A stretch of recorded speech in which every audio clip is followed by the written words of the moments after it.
ആദ്യമേ ഒരു അഭിനന്ദനം മീര. കഥയെഴുത്തിൻ്റെ 25-ാം വർഷം പൂർത്തിയാക്കുകയാണ്. സിൽവർ ജൂബിലി ചെറിയ കാര്യമല്ല. സത്യത്തിൽ ഈ 2001 അച്ചടിച്ച കഥാരചനയിലേക്കുള്ള എൻ്റെ തിരിച്ചുവരവ് ആയിരുന്നു. മുമ്പും കഥ എഴുതിയിട്ടുണ്ട്. ഈ കാലത്തിനിടയിൽ, അതായത് എൻ്റെ ഒരു 10ാം ക്ലാസ്സിലൊക്കെ പഠിക്കുമ്പോൾ, 9ലും 10ലും പഠിക്കുമ്പോൾ 2 കഥകൾ അച്ചടി മാഷി പുരണ്ടിട്ടുണ്ട്. ചെറിയ പ്രസിദ്ധീകരണങ്ങൾ. ഒരെണ്ണം ഒരു സുവനീറിലായിരുന്നു, ഒരെണ്ണം ഒരു ചെറിയ കുമാരി വാരിക എന്ന് പറയുന്ന അന്നത്തെ ഇന്നില്ലാത്ത ഒരു വാരികയിലായിരുന്നു, വിദ്യാർത്ഥിനികളുടെ കഥ എന്ന പങ്ക്തിയിലായിരുന്നു. പക്ഷേ ഈ 2001 കഥയാണ് ആദ്യമായിട്ട് മാതൃഭൂമി ആഴ്ചപ്പതിപ്പിൽ അച്ചടിക്കുന്നത്. അത് ഞാൻ അറിയാതെ എൻ്റെ ഭർത്താവ് MS ദിലീപ് പ്രസിദ്ധീകരണത്തിന് അയച്ചു കൊടുത്തതാണ്. അന്നത്തെ പത്രാധിപർ T ബാലകൃഷ്ണൻ മാഷയച്ച ഒരു കത്ത് കയ്യിൽ കിട്ടുമ്പോഴാണ് ഞാനിത് പ്രസിദ്ധീകരിച്ച് വരുന്നവരറിയുന്നത്. അത് ആ ദിവസത്തെ പറ്റി ആലോചിക്കുമ്പോൾ ഇപ്പോഴും വിശ്വാസം തോന്നാത്തൊരു സംഗതി.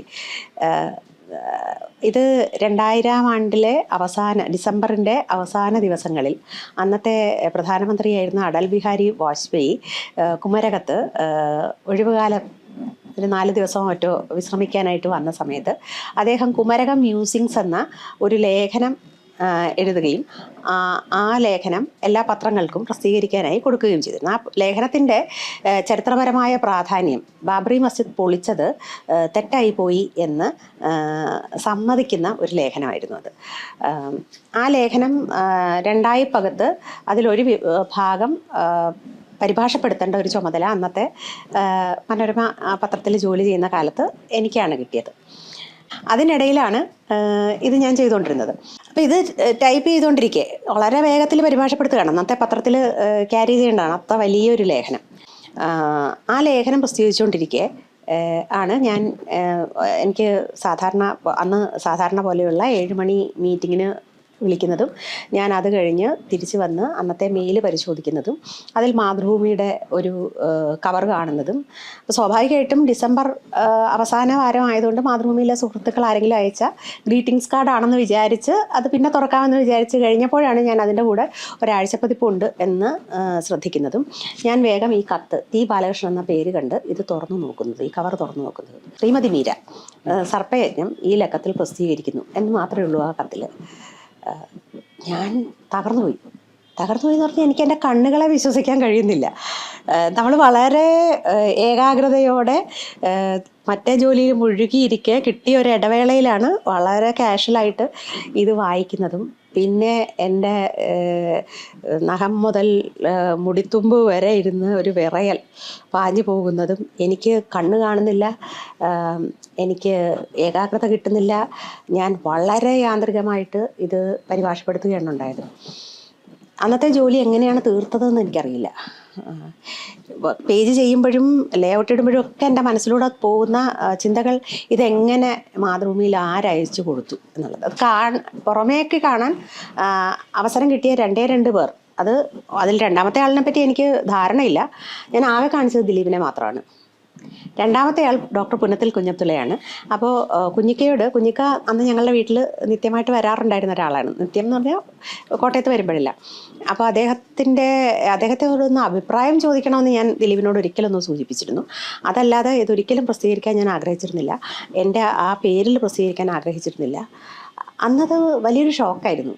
അത് എന്താണ് ആ ഒരു കഥ അച്ചടിച്ച് വന്നതിന് ശേഷം എങ്ങനെ ഇതിനോട് പ്രതികരിക്കണം എന്നുള്ളത്, എനിക്ക് എങ്ങനെ ഫീൽ ചെയ്യണം എന്നുള്ളത് പോലും എനിക്കറിയില്ലായിരുന്നു.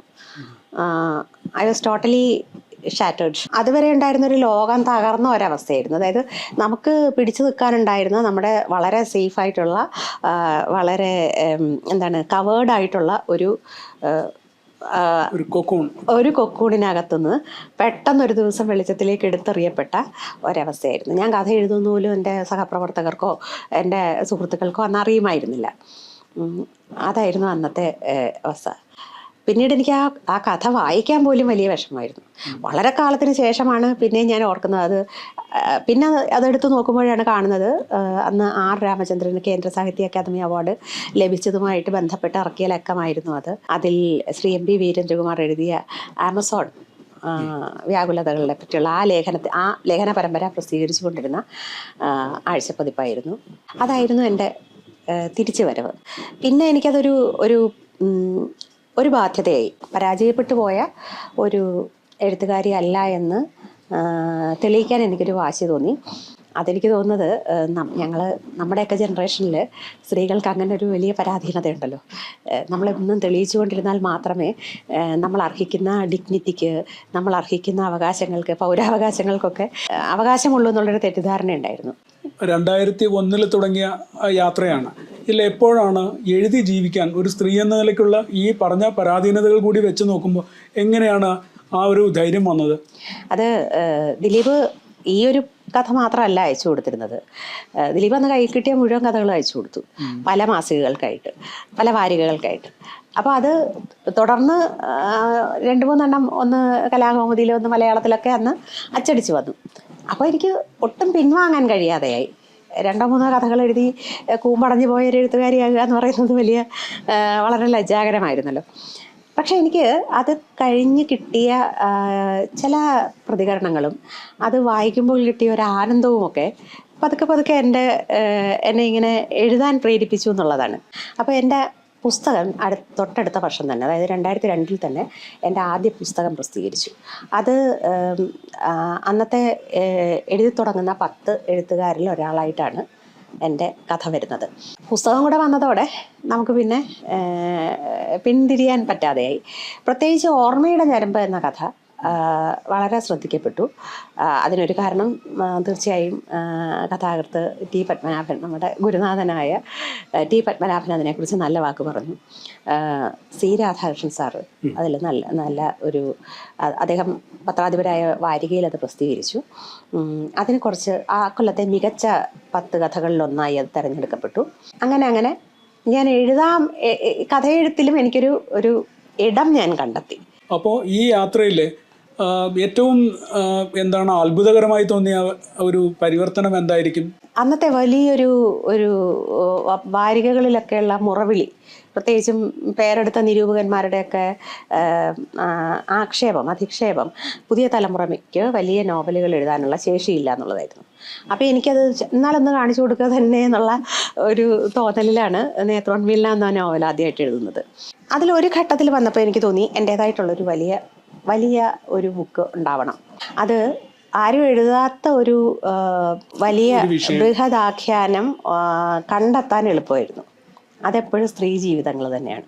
സ്ത്രീ ജീവിതങ്ങളുടെ ഒരു വീണ്ടെടുപ്പ്, എങ്ങനെയാണ് തലമുറയായിട്ട് ഈ സ്ത്രീകൾ ഇങ്ങനെ ഇവോൾവ് ചെയ്ത് ഇന്ന് നമ്മൾ കാണുന്ന ഞങ്ങളുടെ ജനറേഷനിൽ എത്തിയത്. ബയോളജിക്കൽ റിവല്യൂഷൻ അല്ല, മറിച്ച് emotional and social and political revolution. പക്ഷേ ആ സമയത്ത് തന്നെ ഈ തൂക്കിക്കൊലയുമായി ബന്ധപ്പെട്ട എനിക്ക് മറ്റൊരു കഥാതന്തുവും മനസ്സിലുണ്ടായിരുന്നു. ഒരു ഘട്ടത്തിൽ ഇത് രണ്ടും ഒന്നായി മാറുകയും ആരാച്ചാർ പിറക്കുകയും ചെയ്തു. ആരാച്ചാറിൻ്റെ രചന എന്നെ അതിഭയങ്കരമായി സ്വാധീനിച്ച ഒന്നാണ്. അത് തീർച്ചയായിട്ടും എൻ്റെ ജീവിതം, എൻ്റെ വ്യക്തിപരമായ കാഴ്ചപ്പാടുകൾ, എൻ്റെ സർഗപരമായ പ്രക്രിയ ഒക്കെ ആരാച്ചാർ നോവലിന് മുമ്പും പിൻപും എന്ന രീതിയിൽ നമുക്ക് വിഭജിക്കാം. അതിൻ്റെ ഒരു കാരണം, ഇത് നമ്മളെപ്പോഴും ഒരു കഥയെ പറ്റിയാണ് ചിന്തിക്കുന്നത്. പക്ഷേ ഈ കഥ രൂപം കൊള്ളുന്ന ആ ഒരു പ്രക്രിയ, അത് ഒരു ലോകം സൃഷ്ടിക്കൽ, ആ ലോകം മനസ്സിൽ കൊണ്ടു നടക്കൽ, പിന്നെ ആ ലോകത്തെ കടലാസിലേക്ക് വാക്കുകളായി പകർത്തി വയ്ക്കലൊക്കെ എത്ര ദുഷ്കരമായൊരു പ്രക്രിയയാണെന്ന് ഞാൻ തിരിച്ചറിയുന്ന ആരാച്ചാർ എഴുതുന്നത്. അതുവരെ ഞാൻ എഴുതിയതൊക്കെ എനിക്ക് വളരെ നിസ്സാരമായി കൈകാര്യം ചെയ്യാവുന്നതായിരുന്നു. പുതിയൊരു പ്ലാനറ്റ് സൃഷ്ടിക്കുന്ന അത്ര അധ്വാനം നിറഞ്ഞതാണ് സത്യത്തിൽ ഈ ലോകം സൃഷ്ടിക്കൽ. ആ ഒരു സൃഷ്ടിയുടെ അത് വളരെ യാതനാനിർഭരമാണ്, അത്ര എളുപ്പമല്ല. കാരണം ഈ ബാഹ്യലോകത്ത് ജീവിച്ചുകൊണ്ടിരിക്കെ നിങ്ങൾ വേറൊരു ലോകം സൃഷ്ടിക്കുകയും ഇടയ്ക്കിടയ്ക്ക് അവിടെ പോയി വരികയും ചിലപ്പോഴൊക്കെ അവിടെ നിന്ന് വരാൻ സാധിക്കാതിരിക്കുകയും ചെയ്യുന്ന ഒരവസ്ഥ നമ്മുടെ നിലവിലുള്ള നമ്മളോടൊപ്പം ജീവിക്കുന്നവർക്കൊക്കെ വളരെ ബുദ്ധിമുട്ടുണ്ടാക്കും. അത് നമുക്ക് അതിനേക്കാൾ ബുദ്ധിമുട്ട്, അവർക്ക് എത്ര ബുദ്ധിമുട്ടുണ്ടാകുമോ അതിൻ്റെ 100 ഇരട്ടി ബുദ്ധിമുട്ട് നമുക്ക് ഉള്ളിലുണ്ടാകും. ഇതൊക്കെ മനസ്സിലാക്കുന്നത് ആരാച്ചാറാണ്. ഈ ആരാച്ചാർ എഴുത്ത് വളരെ ക്ലേശകരമായിരുന്നു, സൈക്കോളജിക്കലി ഇമോഷണലി ഒക്കെ ഭയങ്കര വെല്ലുവിളിയായിട്ടുണ്ടെന്ന് പിന്നീട് മീര എഴുതിയിരുന്നു ഈ ഭൂമിക പഠിക്കാൻ വേണ്ടി ഏറ്റവും അവിടെ വലിയ പോയി. ഫിനാൻഷ്യൽ വെല്ലുവിളി, അതെ. രണ്ടാമത് സോഷ്യൽ വെല്ലുവിളി. കാരണം ഇത് പോകണ്ടേ, വീട്ടിൽ നിന്ന് എല്ലാം അടച്ചുപൂട്ടി പോവുക എന്ന് പറയുന്നത് എളുപ്പമല്ല. മൂന്നാമത്തത് അവിടെ ചെന്ന് നമ്മളവിടെ ഒന്ന് പരിചയപ്പെട്ട് വരുന്നതിൻ്റെ വെല്ലുവിളി. പല വെല്ലുവിളികളും ഉണ്ടായിരുന്നു.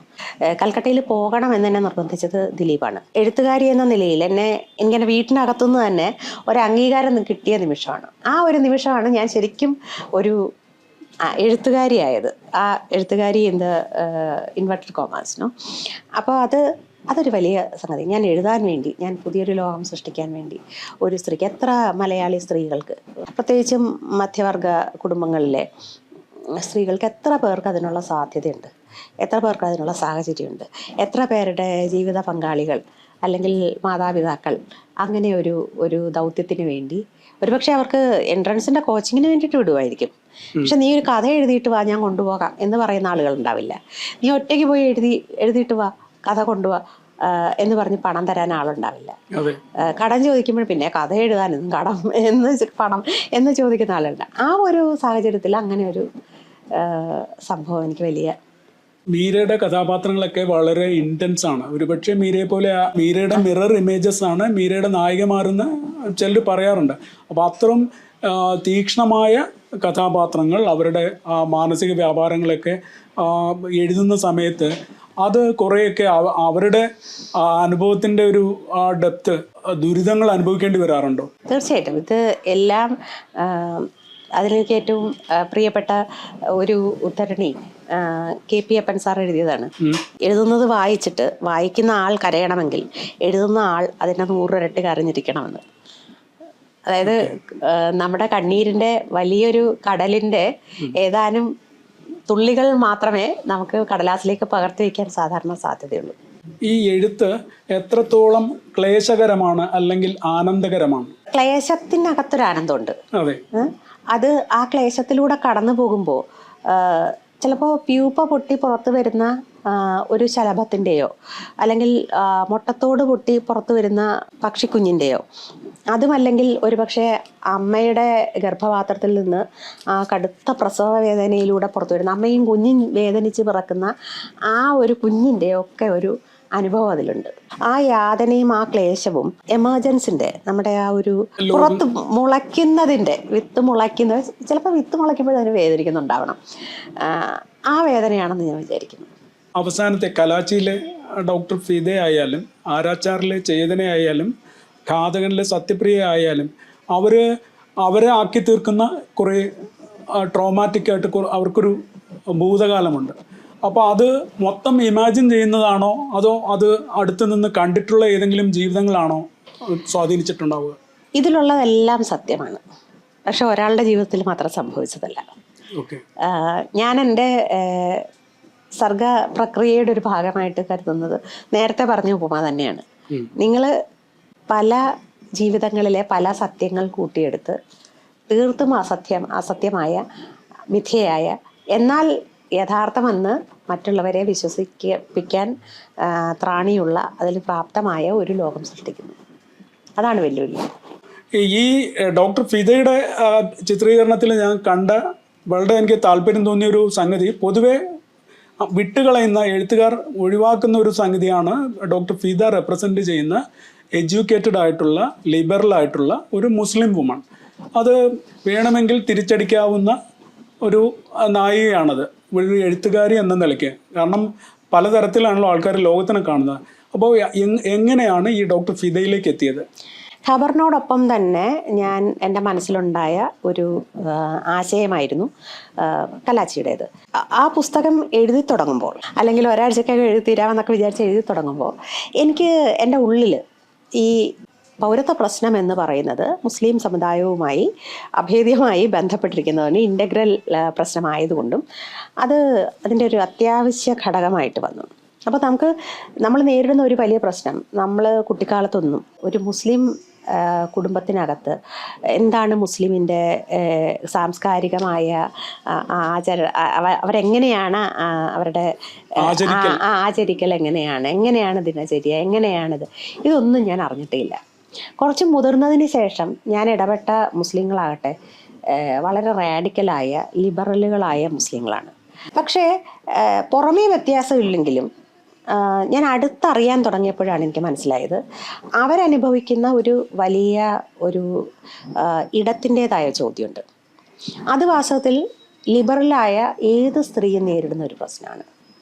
പക്ഷെ ലിബറലായ ഭൂരിപക്ഷ സമുദായത്തിൽപ്പെട്ട ഒരു ലിബറലായ സ്ത്രീക്ക് ഒരു പ്രിവിലേജ് ഉള്ളത്, അവൾക്ക് എന്നും ഈ ഭൂരിപക്ഷത്തിൻ്റെ അവൾ ഭൂരിപക്ഷമായാലും ന്യൂനപക്ഷമായിട്ട് തിരികെ ഭൂരിപക്ഷമായാലും ഭൂരിപക്ഷത്തിൻ്റെ ഒരു ഇടമുണ്ട്. പക്ഷേ ഒരു ന്യൂനപക്ഷ സമുദായത്തിൽപ്പെട്ട ഒരു ലിബറൽ സ്ത്രീക്ക് ന്യൂനപക്ഷ സമുദായവുമില്ല ഭൂരിപക്ഷ സമുദായവുമില്ല എന്നുള്ള ആ ഒരു ത്രിശങ്കു അകപ്പെട്ട ഒരവസ്ഥയുണ്ട്. ആ അവസ്ഥ അറിയും തോറും എന്നെ ഇത് ആകുലപ്പെടുത്തി. അപ്പം ഞാൻ വിചാരിച്ചു, ഞാൻ മുസ്ലിം സമുദായത്തിൽ ജനിക്കുകയാണെങ്കിൽ തീർച്ചയായിട്ടും ഞാൻ അത്തരം ഒരു സ്ത്രീയായിട്ടായിരിക്കും പരിണമിക്കുക. അതല്ലാതെ ഇത് എന്താണ് ഗ്ലോബൽ ലെവലിലുള്ള ആൻറ്റി മുസ്ലിം പ്രോപ്പഗാൻഡയുടെ ഭാഗമായ ഒരു ലിബറൽ മുസ്ലിം സ്ത്രീ സ്വത്വത്തെ നിർമ്മിക്കാനുള്ള ഒരു കാഴ്ചപ്പാടിലല്ല ഞാൻ അത് ഫിദയെ അങ്ങനെ സങ്കല്പിച്ചത്. ഞാൻ സങ്കല്പിച്ചത് ഞാൻ മുസ്ലിം ആയിരുന്നെങ്കിൽ ഞാൻ എങ്ങനെയുള്ള മുസ്ലിം ആകുമായിരുന്നു. ആ ഇടം എന്നെ ഇപ്പോഴും അലട്ടുന്നു. കാരണം ഏറ്റവും ഇടം നഷ്ടപ്പെടുന്ന ഒരവസ്ഥയാണതെന്നുള്ളത്. മീരയുടെ എല്ലാ നോവലുകളിലും ഈ കലാച്ചിയിലടക്കം ഈ ആൺകോയ്മയോട് പാട്രിയാർക്കിയോടുള്ള ഒരു കലഹം പൊതുവെ ഉണ്ട്. അത് പാട്രിയാർക്കോടുള്ള എതിർപ്പാണോ അതോ ഒരു ഫെമിനിസ്റ്റ് ആയതുകൊണ്ടാണോ? എല്ലാവർക്കും തുല്യത എന്നുള്ളതാണ് യഥാർത്ഥത്തിൽ അതിൻ്റെ ആവശ്യം. സ്ത്രീകൾക്ക് മാത്രമായിട്ടൊരു തുല്യതയല്ല, മോർ ഈക്വൽ ആകണമെന്നല്ല ആവശ്യപ്പെടുന്നത്, ഓൾ ഷുഡ് ബി ഈക്വൽ എന്നാണ്. ഓക്കെ. അതുകൊണ്ടാണ് ഫെമിനിസം ഒരേ സമയം സ്ത്രീകളിൽ മാത്രം ഒതുങ്ങാത്തതും അത് ക്വിയർ വ്യക്തികളിലേക്കും അത് ന്യൂനപക്ഷങ്ങളിലേക്കും എല്ലാത്തരം അരികു ജീവിതങ്ങളിലേക്കും ദളിത് ആദിവാസി ഭാഗങ്ങളിലേക്കും ഒക്കെ നമുക്ക് അപ്ലൈ ചെയ്യാൻ പറ്റുന്ന ആപേക്ഷികമായി കരുതാൻ സാധിക്കുന്നത്. പ്രിവിലേജ് വേണം എന്നല്ല, പുരുഷനേക്കാൾ പ്രിവിലേജ് വേണമെന്നല്ല ഫെമിനിസം ആവശ്യപ്പെടുന്നത്. പ്രിവിലേജ് പാടില്ല എന്നുള്ളതാണ്. നിങ്ങൾക്ക് ജന്മം കൊണ്ടോ കർമ്മം കൊണ്ടോ പണം കൊണ്ടോ പിന്നെ നിങ്ങളുടെ അല്ലാതെയുള്ള അവസ്ഥ കൊണ്ടോ പ്രിവിലേജ് പാടില്ല. പ്രിവിലേജ് എന്നുള്ള നോഷൻ എടുത്തു കളയണം. ഇന്ത്യൻ പ്രിയമ്പിളിൽ നിങ്ങൾ വിശ്വസിക്കുന്നുണ്ടോ? അതിൻ്റെ അടിസ്ഥാന മൗലിക അവകാശങ്ങളിൽ വിശ്വസിക്കുന്നുണ്ടോ? സമത്വം, സ്വാതന്ത്ര്യം, നീതി. കേൾക്കാൻ വളരെ സന്തോഷമുള്ള കാര്യങ്ങളാണ്. അത് മാത്രമാണ് ഫെമിനിസം. എൻ്റെ കണ്ണില് അത് അപ്രിയമില്ലെങ്കിൽ പറയാം, കിട്ടിക്കൊണ്ടിരിക്കുന്ന പ്രിവിലേജ് വിട്ടുകൊടുക്കാൻ ആൾക്കാർക്കുള്ള ഒരു ബുദ്ധിമുട്ട് അതിനപ്പുറം ഉണ്ടെന്ന് എനിക്ക് തോന്നുന്നില്ല. അത് കിട്ടിക്കൊണ്ടിരിക്കുന്ന പ്രിവിലേജ് വിട്ടുകൊടുക്കാൻ എല്ലാ കാലത്തും മനുഷ്യർക്ക് ബുദ്ധിമുട്ടുണ്ട്, ഇക്കാലത്തും ബുദ്ധിമുട്ടുണ്ട്. പക്ഷേ നീതിബോധം ഉണ്ടെങ്കിൽ നമ്മൾ ചെയ്യുന്നത് ശരിയല്ല എന്ന് മനസ്സിലാക്കും. ഫാഷിസം വരുന്നത് എപ്പോഴും പ്രിവിലേജുകളിലൂടെയാണ്. കുറേ ആളുകളെ മറ്റൊരു ആളുകളിൽ നിന്ന് വേർതിരിച്ചുകൊണ്ടാണ്. കുറേ ആളുകൾക്ക് കുറച്ച് പ്രിവിലേജ് നൽകിക്കൊണ്ടാണ്, മറ്റുള്ളവർക്ക് അത് നിഷേധിച്ചുകൊണ്ടാണ്. ചരിത്രത്തിലുടനീളം അതങ്ങനെയായിരുന്നു. ധീരമായ നിലപാടുകളുടെ പേരിൽ ഒരുപാട് ആക്രമണങ്ങൾക്ക്, എന്തെങ്കിലും രാഷ്ട്രീയമായ ആക്രമണം വരെ ഉണ്ടായിട്ടുണ്ട്, സൈബർ ബുള്ളിങ് ഉണ്ടായിട്ടുണ്ട്. എങ്ങനെയാണ് ഇതിനെ കാണുന്നത്? അല്ല, ധീരത എന്ന് പറയുന്നത് നിങ്ങൾ കൺഫ്യൂസ് ചെയ്ത് പോകരുത്. ചില കാര്യങ്ങളിൽ ധീരത, നമ്മൾ ധൈര്യം എന്ന് പറയുന്ന സംഗതി അല്ല അത്. അതൊരു ഇൻറ്റഗ്രിറ്റിയുടെ കൂടെ പ്രശ്നമാണ്. നമുക്ക് ബോധ്യം ശരിയെന്ന് തോന്നുന്ന ഒരു നിലപാട് അത് തെറ്റാണെന്ന് മറ്റുള്ളവർ എത്ര കൈയടിച്ചാലും എനിക്ക് പറയാൻ സാധിക്കില്ല എന്നുള്ള ഒരു കഴിവുകേടാണ് അതിനെ. ശരിക്കും എനിക്ക് ശരിയെന്ന് തോന്നുന്ന കാര്യങ്ങൾ മാത്രമേ എനിക്ക് ശരിയെന്ന് പറയാൻ പറ്റുള്ളൂ. രണ്ടാമത്തെ കാര്യം, സംസാരിക്കുന്ന സ്ത്രീകളെ ആർക്കും ഇഷ്ടമല്ല, കലഹിക്കുന്ന സ്ത്രീകളെ ഇഷ്ടമല്ല, പരിഹസിക്കുന്ന സ്ത്രീകളെ ഇഷ്ടമല്ല, സത്യം വിളിച്ച് പറയുന്ന, ഉറക്ക സംസാരിക്കുന്ന സ്ത്രീകളെ ആളുകൾക്ക് ഇഷ്ടമല്ല. അത് സമൂഹം ഇങ്ങനെ കെട്ടിപ്പടുത്തു കൊണ്ടുവന്ന ഒരുപാട് ആശയങ്ങളുടെയും ഒരുപാട് ശീലങ്ങളുടെയും ഒരു റിഫ്ലക്ഷൻ മാത്രമാണ്. ആരാക്രമിച്ചാലും സത്യം തുറന്നു പറയുക തന്നെ ചെയ്യും. മലയാളത്തിൽ എനിക്ക് മുമ്പിലുള്ള ഏറ്റവും നല്ല ഉദാഹരണവും മാതൃകയും തിരുവനന്തപുരത്ത് മരിച്ച കെ സരസ്വതിയമ്മ എന്ന എഴുത്തുകാരി തന്നെയാണ്. ഇന്ന് സരസ്വതിയമ്മ ജീവിച്ചിരിക്കുന്നു, സരസ്വതിയമ്മ ജീവിതം തുടരുന്നു. സരസ്വതിയമ്മയുടെ കൃതികൾ ഇന്നും വായിക്കപ്പെടുന്നു, ചർച്ച ചെയ്യപ്പെടുന്നു, പരിഭാഷ ചെയ്യപ്പെടുന്നു. സരസ്വതിയമ്മ അന്ന് വട്ടു സരസ്വതിയമ്മ എന്ന് വിളിച്ച് ആക്ഷേപിച്ച എത്ര പേരുടെ പേരുകൾ നമുക്കറിയാം. അവരാരൊക്കെയായിരുന്നു എന്ന് ആരും ഓർക്കുന്നു? മിക്കവാറും മരണാനന്തരമായിരിക്കുമെങ്കിലും അവർ പറഞ്ഞതായിരുന്നു ശരി എന്ന് തിരിച്ചറിയുന്ന സ്ത്രീ ശബ്ദങ്ങളെ ഞാൻ വിശ്വസിക്കുന്നു. എന്തായാലും മീരയുടെ കാര്യത്തിൽ അങ്ങനെ ഉണ്ടാകില്ല എന്നാണ് ഞാൻ വിചാരിക്കുന്നത്. കാരണം മീര ഒരുപക്ഷെ ഇപ്പോൾ കേരളത്തിന് പുറത്ത് ഏറ്റവും അറിയപ്പെടുന്ന മലയാളി എഴുത്തുകാരിയായിരിക്കും എന്ന് ഞാൻ വിചാരിക്കുന്നു, പ്രത്യേകിച്ച് ആരാച്ചാർ ഇറങ്ങിയതിന് ശേഷം ഈ സമീപകാലത്ത്. എനിക്ക് സന്തോഷമുണ്ട് കാര്യത്തിൽ. ഇന്ത്യയുടെ ഏത് ഭാഗത്തുമുള്ള സ്ത്രീ പുരുഷ ക്വിയർ വ്യക്തികൾക്ക് താതാത്മ്യപ്പെടാവുന്ന അനുഭവങ്ങളാണ് എൻ്റെ പുസ്തകത്തിലുള്ളതെന്നുള്ളതാണ്. അങ്ങനെ നോക്കുമ്പോൾ ഇന്ത്യക്ക് പുറത്തു പോകുമ്പോഴും എൻ്റെ പുസ്തകം, ഇപ്പോൾ മീരാസാദ് പോലൊരു പുസ്തകം, അല്ലെങ്കിൽ ഹൃദയം നമ്മെ ആക്രമിക്കുന്നു പോലെ ഒരു കഥ, ഇതെങ്ങനെ മലയാളത്തിലൊരു പ്രത്യേക സ്ഥലത്ത് ജീവിക്കാത്ത ഒരാൾക്ക് മനസ്സിലാകുമെന്ന് എനിക്ക് വലിയ സംശയമുണ്ടായിരുന്നു. പക്ഷേ യൂണിവേഴ്സിറ്റി ഓഫ് പെൻസിൽവേനിയയിൽ 3 മാസത്തെ ഫെലോഷിപ്പിന് ഞാൻ പോകുമ്പോൾ അവിടുത്തെ വായനക്കാർ അത് വായിക്കാൻ, അതിൻ്റെ പരിഭാഷ വായിക്കാനൊക്കെയായ ആളുകൾ അതുമായി താതാത്മ്യപ്പെടുന്നു, അത് വളരെ ശരിയാണെന്ന് പറയുന്നു, ഇത് തന്നെയാണ്, ഇത് നമുക്ക് മനസ്സിലാകുമെന്ന് പറയുമ്പോൾ എല്ലായിടത്തുമുള്ള സ്ത്രീകളെ കൂട്ടിയിണക്കുന്ന ചില അനുഭവങ്ങളുണ്ട്. ഒരു റൈറ്റർ എന്ന നിലയ്ക്ക് ഒരു കേരള എക്സ്പീരിയൻസും മറ്റ് പല സ്ഥലങ്ങളിൽ നിന്ന് ആർജിച്ച ഇതുമായിട്ട് ഒത്തുനോക്കുമ്പോൾ തോന്നുന്ന വലിയൊരു വ്യത്യാസം എന്താണ് ആപേക്ഷികമായിട്ട്? നിങ്ങൾ സ്ത്രീകളെ പറ്റി, വിവാഹ ബന്ധത്തെപ്പറ്റി, ഡിവോഴ്സിനെ പറ്റി, ഒറ്റയ്ക്കാകുന്ന സ്ത്രീകളെ പറ്റി, പെൺകുട്ടികൾക്ക് രാത്രി നടക്കാനുള്ള അവകാശങ്ങളെ പറ്റിയൊക്കെ നമ്മൾ കൂടുതൽ സംസാരിച്ചിവിടെ കേൾക്കുന്നു. കേരളത്തിന് പുറത്ത് മിക്കവാറും ഒരു ക്ലാസ്സിനകത്ത് ഒതുങ്ങി നിൽക്കുന്ന കാര്യമാണ്. ഇതങ്ങനെയല്ല, ഇതൊരു സർക്കാർ തലത്തിൽ ഒരു ചട്ടങ്ങളായിട്ട്, നിയമങ്ങളായിട്ട് നടപ്പാകുന്നു എന്നുള്ളത് എനിക്ക് വളരെ ആശാവഹമായിട്ട് തോന്നിയിട്ടുണ്ട്. പിന്നെ രണ്ടാമത്തെ കാര്യം, കഴിഞ്ഞ 10 വർഷത്തിനിടയിൽ ഇന്ത്യയിലുണ്ടായിട്ടുള്ള സ്ത്രീകൾക്ക് നേരെയുള്ള അതിക്രമ സംഭവങ്ങൾ നോക്കുമ്പോൾ, അതിൽ കിട്ടിയിരിക്കുന്ന നീതിയുടെ തോത് അളക്കുമ്പോൾ കേരളം കുറച്ചുകൂടി പ്രതീക്ഷ നൽകുന്നു. ഞാൻ നീതി ലഭിച്ചു എന്ന് പറയില്ല, പക്ഷേ എങ്കിൽ പോലും കേരളം കുറച്ചുകൂടി പ്രതീക്ഷ നൽകുന്നു. അതിനെ പിന്നോട്ടടിക്കാനുള്ള ശ്രമങ്ങൾ ഇന്ന് വളരെ ശക്തമായി കേരളത്തിൽ ഉദയം ചെയ്യുന്നു എന്നുള്ളത് നമ്മൾ കാണാതിരുന്നുകൂടാ. ഉദാഹരണത്തിന് നമ്മളിപ്പോൾ മെൻസ് കമ്മീഷനെ കുറിച്ച് പറയുന്നു.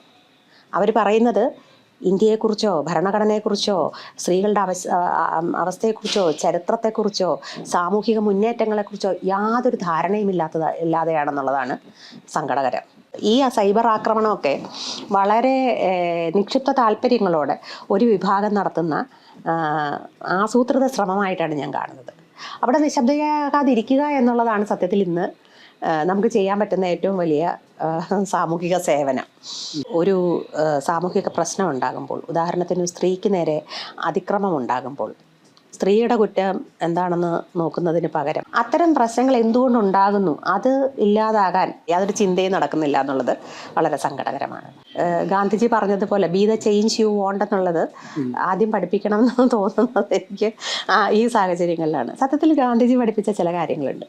2 കാര്യങ്ങൾ നമ്മൾ സംസാരിക്കാതെ പോകുന്നുണ്ട്. ഒന്ന്, വിവാഹത്തെപ്പറ്റി അംബേദ്കർ പറഞ്ഞൊരു കാര്യം. അംബേദ്കർ പറഞ്ഞത് വിവാഹം 2 മനുഷ്യർ തമ്മിലുള്ള ബന്ധത്തിനപ്പുറം 2 മനുഷ്യർ തമ്മിലുള്ള ഒരു ഫ്രണ്ട്ഷിപ്പും കമ്പാനിയൻഷിപ്പും ആണെന്നത്. ഈ ഒരു ആസ്പെക്റ്റ് നമ്മൾ സ്കൂളിൽ പഠിപ്പിക്കേണ്ടതാണ്. പിന്നെ ഗാന്ധിജി പറഞ്ഞ ഒരു സംഗതി, അദ്ദേഹം പറഞ്ഞ നല്ലതെല്ലാത്തിനെയും വിസ്മരിക്കുകയും തമസ്കരിക്കുകയും ചെയ്തിട്ട് അദ്ദേഹത്തിൻ്റെ മനുഷ്യ സഹജമായ പാളിച്ചകളെയും വീഴ്ചകളെയും ഉയർത്തിക്കാട്ടുകയും അതിനെ ചർച്ചാ വിഷയമാക്കുകയും അതിൻ്റെ പേരിൽ അദ്ദേഹത്തിൻ്റെ എല്ലാ പ്രവർത്തനങ്ങളെയും റദ്ദാക്കുകയും ചെയ്യുന്ന ഒരു സാഹചര്യത്തിൽ നിന്നുകൊണ്ട് നമ്മൾ വീണ്ടും ഗാന്ധിജിയിലേക്ക് തിരിച്ചു പോകേണ്ടിയിരിക്കുന്നു. വലതുപക്ഷ രാഷ്ട്രീയം ഒരുപാട് ശക്തിപ്പെടുന്ന ഒരു കാലത്ത് ഭഗവാന്റെ മരണം പോലുള്ള കഥകളിലൂടെയും ഒരു പ്രത്യാക്രമണം നടത്തുന്ന ആളാണ് മീര എന്ന് വേണമെങ്കിൽ പറയാം. അല്ല, പ്രത്യാക്രമണം എന്നല്ല പറയുന്നത്, പ്രതിരോധം മാത്രമാണ്. നമ്മൾ ഓർമ്മയുടെ പ്രതിരോധം സൃഷ്ടിക്കുകയാണ്. നമ്മൾ സ്മൃതികൾ കൊണ്ട് മാത്രമേ പ്രതിരോധത്തിൻ്റെ ആദ്യ പടി സ്മൃതികൾ തിരിച്ചെടുക്കുക എന്നുള്ളതാണ്. ഓർമ്മകൾ ഉണ്ടായിരിക്കണം, ഓർമ്മകൾ വീണ്ടെടുത്തുകൊണ്ടേയിരിക്കണം എന്നതാണ് സത്യത്തിൽ ഇന്നത്തെ ഇക്കാലത്തെ ഏറ്റവും വലിയ രാഷ്ട്രീയ പ്രവർത്തനം. അത് നഷ്ടപ്പെടുന്നതിന് പകരം പുതിയ ഓർമ്മകൾ സ്ഥാപിക്കുകയും യഥാർത്ഥ വസ്തുതകളെ മറച്ചു വയ്ക്കുകയും ചെയ്യുന്ന രാഷ്ട്രീയം വളരെ അപകടകരമാണ്. അത് നമ്മളെ കൊണ്ടുപോകുന്നത് എങ്ങോട്ടാണെന്ന് ഇന്ന് തിരിച്ചറിയില്ല. 10 വർഷം കഴിഞ്ഞ് നാം പശ്ചാത്തപിക്കുമ്പോൾ കാലം കടന്നു പോകും. ചില തിരിച്ചടികളില്ലാതെ നമ്മളൊരിക്കലും പാഠം പഠിക്കുന്നില്ല. പൊതുവെ പത്രപ്രവർത്തകർ എഴുത്തുകാരാകുമ്പോൾ കേൾക്കുന്ന MT വാസുദേവൻ നായർ അടക്കം കേട്ടിട്ടുള്ള ഒരു പരാതി അല്ലെങ്കിൽ ആക്ഷേപം, ഈ എഴുത്തൊക്കെ വളരെ ക്ലിപ്റ്റാണ്, ഒരു വാർത്ത എഴുതും പോലെ വളരെ എഡിറ്റഡ് ആണ്.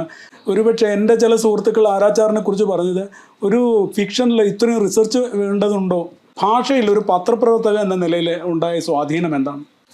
തീർച്ചയായിട്ടും എഡിറ്റിംഗ് തന്നെയാണ്. ഒരു വാക്ക് പോലും അധികം ഉണ്ടാകാതിരിക്കുക, ഒരിടത്തും താളഭംഗം ഉണ്ടാകാതിരിക്കുക എന്നുള്ളത് എന്നെ സംബന്ധിച്ചിടത്തോളം അതാണ് എഴുത്തിൻ്റെ ഏറ്റവും വലിയ ആനന്ദകരമായ കാര്യം. നിങ്ങൾ ഭാഷയെ നൃത്തം ചെയ്യിക്കുകയാണ്. നിങ്ങൾ ശബ്ദങ്ങളെ, വാക്കുകളെ, അർത്ഥങ്ങളെ വിന്യസിപ്പിച്ച് അതിനെ ചിലങ്കയണിയിച്ച് നൃത്തം ചെയ്യിപ്പിക്കുകയാണ്. നിങ്ങൾ ഒരേ സമയം തുമ്പപ്പൂവിൻ്റെ വെണ്മയും കടലിൻ്റെ ഇളക്കവും ഭാഷയിലൂടെ, വാക്കുകളിലൂടെ പുനഃസൃഷ്ടിക്കുകയാണ്. അതാണ് ഭാഷയുടെ രസം, അതാണ് എഴുത്തിൻ്റെ രസം. അതില്ലാതെ പിന്നെ പന്തില്ലാതെ ഫുട്ബോൾ കളിക്കണം എന്ന് പറയുന്നത് പോലൊരു സംഗതിയാണത്. വായനക്കാരെ നമുക്ക് വിശ്വസിക്കാം.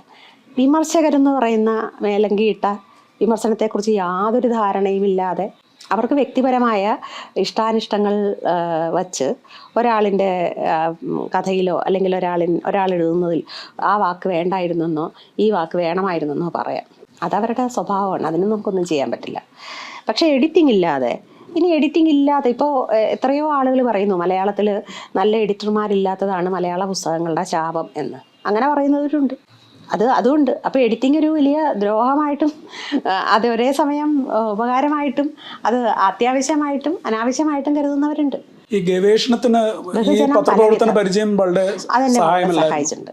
പത്രപ്രവർത്തക എന്ന നിലയിൽ എനിക്ക് കിട്ടിയ പരിശീലനം കൊണ്ട് എനിക്ക് മനസ്സിലായത് ഒരു സംഗതി കണ്ടെത്താൻ നമുക്ക് ആവശ്യമായ ഗവേഷണ വിഷയം എവിടെ കിട്ടുമെന്നും ആരിൽ നിന്ന് കിട്ടുമെന്നും കണ്ടെത്താൻ നമുക്ക് പരിശീലനം കിട്ടിയെന്നുള്ളതാണ്. അത് തീർച്ചയായിട്ടും ഞാൻ ഉപയോഗിച്ചിട്ടുണ്ട്. പക്ഷേ ഞാനിതിൽ ചരിത്രം ഉപയോഗിക്കുന്നത് ചരിത്രമായിട്ടേ അല്ല, ഞാൻ കഥാപാത്രമായിട്ടാണ്. എൻ്റെ പുസ്തകം നോക്കി നിങ്ങൾ ചരിത്രം പഠിക്കാൻ ശ്രമിക്കരുത്. അതിൽ അതിഭയങ്കരമായ ഭാവനയുടെ മിക്സിങ് ഉണ്ട്. കാരണം എൻ്റെ കഥാപാത്രമായതുകൊണ്ട് ആ കഥാപാത്രത്തിന് ആ കഥയുടെ പൂർണ്ണ രൂപത്തെ ശില്പഭദ്രമാക്കാനുള്ള ദൗത്യമാണുള്ളത്. അതില്ലാത്ത നോവലുകളുണ്ട്. പക്ഷെ ആരാചാരിലെ ചരിത്രം ഒരു കഥാപാത്രമാണ്. കാരണം ചരിത്രത്തിലൂടെയാണ് സ്ത്രീ തമസ്കരിക്കപ്പെട്ടത്. ചരിത്രം എഴുതിയ പുരുഷന്മാരാണ് ഓരോ ഘട്ടത്തിൽ നിന്നും സ്ത്രീനാമങ്ങൾ വെട്ടിക്കളഞ്ഞത്. സ്ത്രീയുടെ സംഭാവനകളെ പുരുഷന്മാരുടേതാക്കി പരാവർത്തനം ചെയ്തത്. അത് കണ്ടില്ല എന്ന് നടിക്കാൻ പറ്റില്ല. അതേ പ്രശ്നം കലാച്ചിയിലുണ്ട്. കലാച്ചിയിലും ചരിത്രവും ഭൂമിശാസ്ത്രവും അതിൻ്റെ രാഷ്ട്രീയവുമായിട്ട് ഇടകലർന്ന് കിടക്കുന്നു. ഭൂമിശാസ്ത്രമാണ് ചരിത്രത്തെ നിശ്ചയിക്കുന്നതെങ്കിൽ ചരിത്രമാണ് പൗരത്വത്തെ നിശ്ചയിക്കുന്നത്. ഈ പൗരത്വമാണ് മതം പൗരത്വത്തെയുമാണ് പരസ്പരം. അതില്ലാതെ പറ്റില്ല. ഇതെല്ലാം കുടുംബം എന്ന് പറയുന്ന ഒരു ഏകകത്തിനകത്തു നിന്നാണ് തുടങ്ങുന്നത്. അതാണ് അതിൻ്റെ ഏറ്റവും ചെറിയ യൂണിറ്റ്. അതിൻ്റെ ചരിത്രം പറയാതെ, അതിൻ്റെ കഥ പറയാതെ, അതിൻ്റെ ഒഴുക്ക് വർണ്ണിക്കാതെ ചരിത്രത്തിൻ്റെ ഒഴുക്ക് എനിക്ക് പറയാൻ പറ്റില്ല. Thank you.